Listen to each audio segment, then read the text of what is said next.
സദ്ഗുരു ശ്രീ മാതാ അമൃതാനന്ദമയി ദേവിയുടെ അനുഗ്രഹത്തോടെ നവീകരിക്കപ്പെടുകയാണ് വയനാട്ടിലെ അതിപുരാതനമായ എടഗുനി ശിവക്ഷേത്രം. പുനരുദ്ധാരണ പ്രവർത്തനത്തിന്റെ ഭാഗമായി ഞായറാഴ്ച നടക്കുന്ന കർമ്മങ്ങൾക്ക് കൊല്ലം അമൃതപുരിയിലെ ബ്രഹ്മചാരികൾ നേതൃത്വം നൽകും. വയനാട്ടിൽ നിന്നും രതീഷ് കുഞ്ചത്തൂർ തയ്യാറാക്കിയ റിപ്പോർട്ടിലേക്ക്.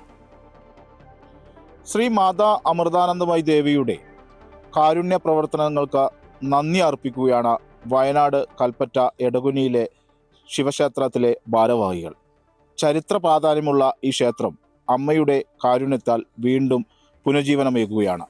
മറ്റന്നാൾ ഇവിടെ അതിൻ്റെ ക്ഷേത്രത്തിൻ്റെ നിർമ്മാണവുമായി ബന്ധപ്പെട്ട പൂജാകർമ്മങ്ങൾ നടക്കുകയാണ്. ക്ഷേത്ര ഭാരവാഹികളും അതോടൊപ്പം വയനാട് മഠാധിപതിയും നമ്മോടൊപ്പം ചേരുകയാണ്. ഓം നമഃ ശിവായ. കൽപ്പറ്റ മണിയങ്കോട് എടഗുനി ശിവക്ഷേത്രം അതിപുരാതനമാണ്. വളരെ കാലമായിട്ട് അത് ശ്രദ്ധിക്കാൻ കഴിയാതെ ഇങ്ങനെ ഉള്ളൊരു ക്ഷേത്രമായിരുന്നു.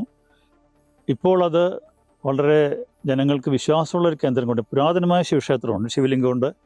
ഏതായാലും ജനങ്ങളുടെ ആഗ്രഹപ്രകാരം മാതാ അമൃതാനന്ദമയി ദേവി അമ്മയുടെ അധീനത്തിലുള്ള സ്ഥലമാണ്. ആ സ്ഥലത്ത് ആ ക്ഷേത്രം നവീകരിക്കാൻ വേണ്ടിയിട്ട് അമ്മ തന്നെ ഒരു തീരുമാനം എടുത്തിട്ടുണ്ട്. അതിൻ്റെ ചടങ്ങുകൾ ഞായറാഴ്ചയോടുകൂടി ആരംഭിക്കുകയാണ്. ഈ സാധാരണ പറയാറൊരു ക്ഷേത്രം നശിച്ചു കിടന്നാൽ ആ ഗ്രാമത്തിന് മുഴുവൻ അതിൻ്റെ ശാപമാണെന്നാണ് പറയാം. എല്ലാവർക്കും അതിൻ്റെ അങ്ങനെയുള്ള അനുഭവങ്ങൾ ഉണ്ടാവാറുണ്ട്, ഇവിടെയുണ്ട്. അപ്പോൾ ക്ഷേത്രം പുനരുദ്ധരിക്കപ്പെട്ട് കഴിഞ്ഞാൽ സമാജത്തിലെ എല്ലാവർക്കും ഐശ്വര്യവും സന്തോഷവും കുടുംബത്തിലൊക്കെ അതിൻ്റെ അനുഗ്രഹം കിട്ടുമെന്നാണ് പറയുന്നത്. അതുകൊണ്ട് ഈ ക്ഷേത്രം എത്രയും വേഗം പൂർത്തിയാവാൻ അമ്മയുടെ അനുഗ്രഹത്തോടുകൂടി കഴിയണം എന്നാണ് ഈ നാട്ടിലെ ജനങ്ങൾ ആഗ്രഹിക്കുന്നത്. അപ്പം ഞങ്ങൾ അമ്മയായിട്ട് ബന്ധപ്പെടുകയും അമ്മേൻ്റെ ദയാൽ ഈ അമ്പലം ഉണ്ടാക്കി തരാമെന്നുള്ള അമ്മ ഏൽക്കുകയും ചെയ്തതിൽ വളരെ സന്തോഷമുണ്ട്.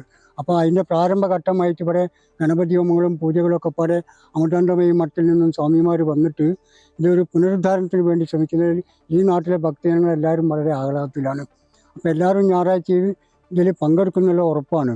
അപ്പോൾ സ്വാമിമാർക്കും അമ്മയ്ക്കും എല്ലാവർക്കും ഞങ്ങളെ ഈ നാടിന് വേണ്ടിയിട്ടും എൻ്റെ സ്വന്തം പേരിലും നന്ദി അറിയിച്ചു കൊള്ളുന്നു. ഞായറാഴ്ച നടക്കുന്ന പൂജാകർമ്മങ്ങൾക്ക് കൊല്ലം അമൃതപുരിയിലുള്ള ബ്രഹ്മചാരികളാണ് നേതൃത്വം നൽകുക. വയനാട്ടിൽ നിന്നും രതീഷ് കുഞ്ചത്തൂർ, അമൃത ന്യൂസ്.